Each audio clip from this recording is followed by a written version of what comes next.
I'm Dr. Dan Brown, and I'm working together as an astronomer with my colleague Andy Alder, who's our landscape historian. And the work that I'm presenting you today is also partly linked with work carried out by our geologist, who's a specialist in rock erosion and weathering. So in our study, I'll talk you through what we've done here by introducing you into Gardam's Edge, which is a deeply historic landscape, and introduce you into our survey, what we looked at, and some of the results we've drawn out of our measurements on site, and then leading you to an interpretation that I've put forward and named a seasonal sundial, and introduce you into the concepts that are slightly different to a sundial we would perceive nowadays. And then raising a discussion, trying to critically shed light upon this singular standing stone, and hoping that in the summary we can develop a small discussion trying to find more basis and justification for this interpretation. First of all, where does the Gardam's Edge area lie? And this is in the Peak District National Park, so a national park dominated by high moorlands as well. And on the left-hand side I've indicated an example of how this area looks like. You can see on the left there's a valley. This is the Derwent Valley, and high plateaus overlooking this valley. This area is also in a vicinity of a highly populated area near Sheffield, Manchester, and other larger areas in the middle of England.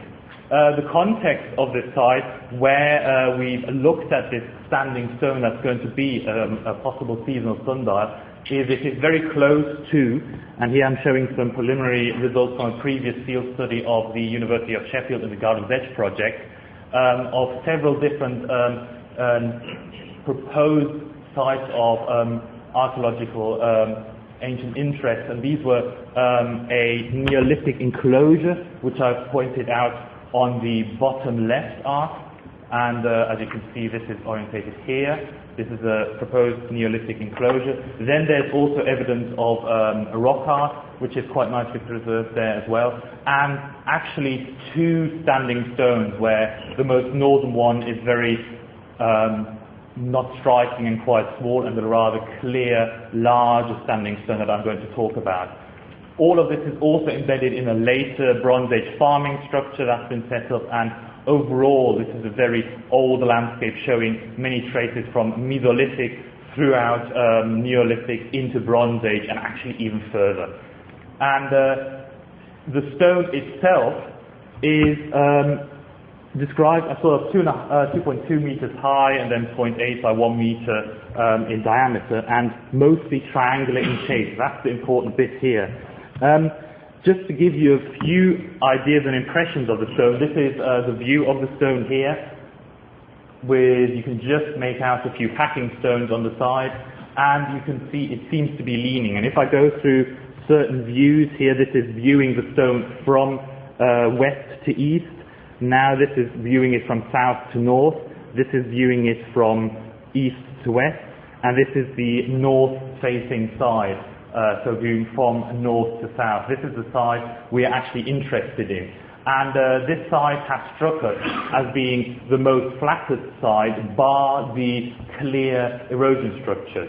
So I've got a slightly more sketched diagram of this, and you can see the flatness and clear erosion structures in here. What we've then done as a next step is try to find out how this stone is orientated. And we analysed the dip of this north-facing side, and we've also analysed the strike perpendicular to that dip. And we did discover that this stone is fairly well orientated north-south. So if you look at the strike, they come up to 92 degrees, give or take 2 degrees. So a well-aligned stone, it seems. And that raised the question, is the dip itself of importance as well? And we've taken several measurements on site of the dip of the stone, and if you look at the general outcome, it's more or less 48 degrees with a margin there as well. So this is a quite interesting aspect, because in the model that I'm going to bring up, this is very close to, if you look at the maximum highest altitude the sun can reach during a year on this site. And initially, before we did this survey, I explored the site with students and used it to develop their understanding of orientation. How would you manage orientation? And as a side, we stumbled across initial rough approximation of the dip of 60 degrees, which was even better. But I'll talk you through more. To further then understand how the shadows and how the light would illuminate the stone, we then further did a 3D survey trying to collect several three-dimensional locations of points on the stone. We've, at the moment, have only got 30 stones, but they've enabled us to create a quite realistic 3D model of this stone. And this is illuminated on, this day is not special itself in a calendar, this is just a day when we found in our model, now I'll zoom in, that light falls onto the stone for the first time during midday. Now, this all slowly has developed a motivation that we think this could be linked to the movement of the sun, and brought up the idea of what I would call a seasonal sundial. Now, right from the beginning, I want to distance myself from the idea that the casting of the shadow on the ground is of any relevance. No one, and I don't believe, that was marked out on the ground and people were trying to structure the day in hours or anything. That's completely irrelevant for this structure. The seasonal sundial lives from another idea. As I've sketched it out here, just the typical arc that we can see from equinox and the two solstices, where the important one is the summer solstice. If you then look at the high tide, as we know, that's just the tilt of the celestial equator added on the ecliptical tilt of the sun, giving us a more or less 60 degrees height of the maximum altitude of the sun. Now, if we put this into a proposed seasonal sundial, this means a structure that has a plane, which I've shaded here, that is tilted so that this angle is exactly the highest altitude of the sun, and the tilt is orientated north-south. You get an interesting illumination effect that during half of the year, the winter half as I would call it, the stone is on this side, which is the north-facing side, completely in shadow. It will never see light. If you move into the summer half of the year, this is the first time light is now illuminating this north side in the morning and evening hours. This period in morning and evening will extend and get closer and closer to midday. So the midday period is when the stone would still be in shadow. But you can see as the sun rises higher, there will always be then at some stage a point where the sun then manages to just creep over the top of the tilt of the stone and illuminate the north side. And this is then, if it's ideally aligned, happening more or less around Midsummer's Day. So the seasonal sundial effect will structure very roughly the year by winter half, summer half, and a period around midsummer. To try to make this a bit more general, I've here included a rough diagram, which we're working to make it a bit more realistic. At the moment it's a bit wobbly in the contours here, that we've got a list of different slopes of this plane, and here we've got a list of weeks from the summer solstice, and this area indicates permanent illumination, this area indicates permanent darkness, which is fixed independently of the tilt, clear because it's always going to be aligned on east-west, and therefore that side will always be in darkness. And given the tilt, you can see if you go beyond 60 degrees, you will always have a time of shadow because the sun will never be able to, at this area, rise above. And then you've got different kinds of periods of how long shadow will fall on there. Now, this line indicates the general tilt. We have found 58 degrees with a shaded area around where our errors lie, and it justifies that our stone more or less suffers a period of illumination 4 weeks before and 4 weeks after the summer solstice, midsummer. Our 3D model, which is more realistic than just the general average tilt, I've included that as the point here, more or less shows the same. It's a little bit more realistic, pointing towards more or less like 6 weeks previously and post-midsummer when the sun will be permanently illuminated.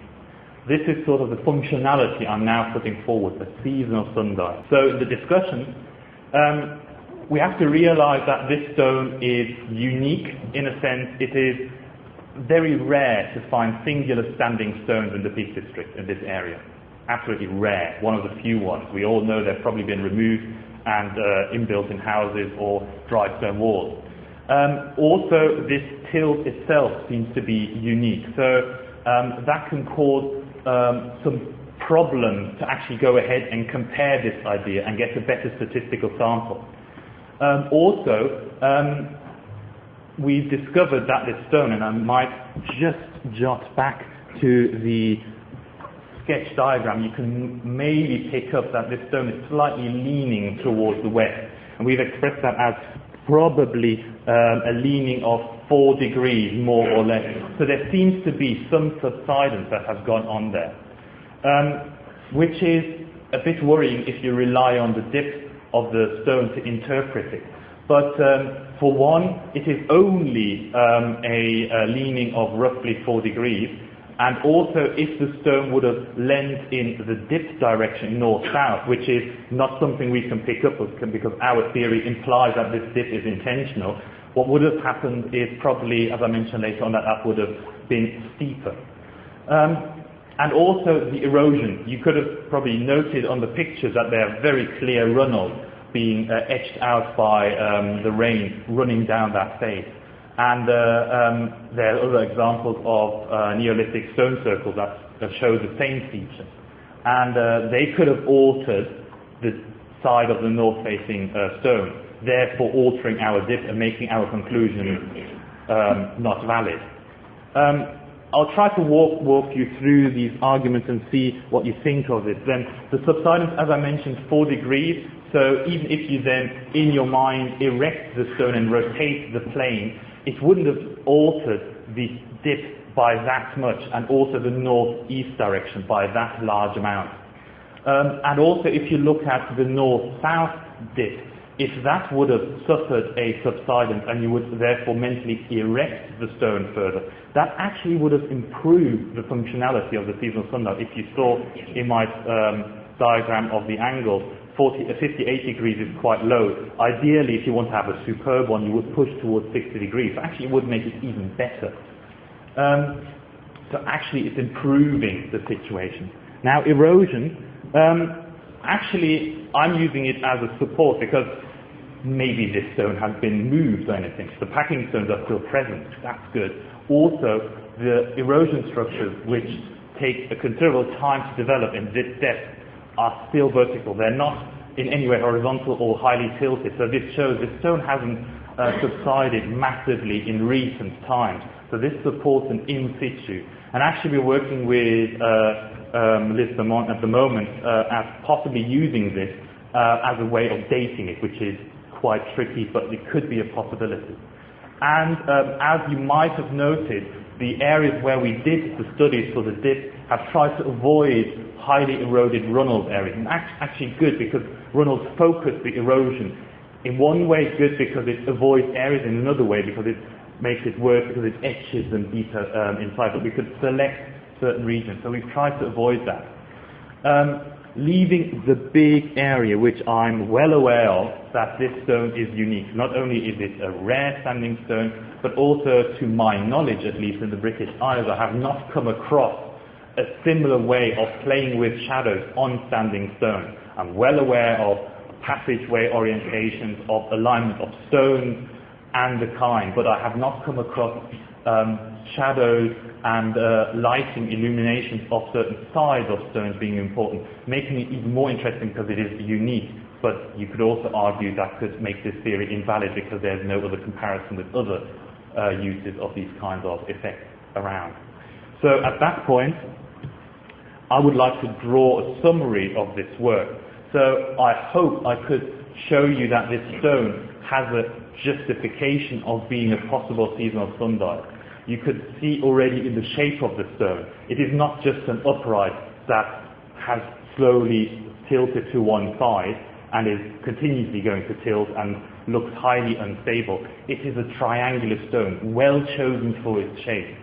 Now, this stone doesn't seem to be plonked into the landscape willy-nilly. This stone seems to have been orientated due south-north. So that supports the idea further. And also what I put forward here, this area shows clear signs of farming. Now, what we think in this region happens is that larger family groups would migrate down to lower valleys, which would have been warmer in the winter time, to wait the passing of the winter and then populate the higher ground, which would be then at that time able to be farmed and used and sort of splinter into smaller family groups. So these areas of farming would have been seasonal use, and this could well be a seasonal marker. A marker for migration, this idea exists in a larger area of England as well. So it could be a seasonal marker, and this is a quite interesting one because it actually embraces the meaning of which it is used for. So this seasonal marker is used for claiming the land for a certain family group and therefore at a certain time, but also if you approach this stone, it inherently incorporates in its structure and orientation its meaning. And I personally find it quite fantastic because it actually shows what Fry called a law of life in the landscape. And it incorporates the landscape, movement of the landscape, movement of celestial bodies in a single standing stone. And actually how I approach it with my students and teachers, this is my personal voyage, through engaging with the law of life of this stone, I have inquired of how it is possibly been used in prehistoric times. So that's my personal voyage through this. So thank you very much, and I also want to thank several school students, year 10s, that have worked with me on site, Will, Natty and Rich, which have supported our work massively. Thank you very much.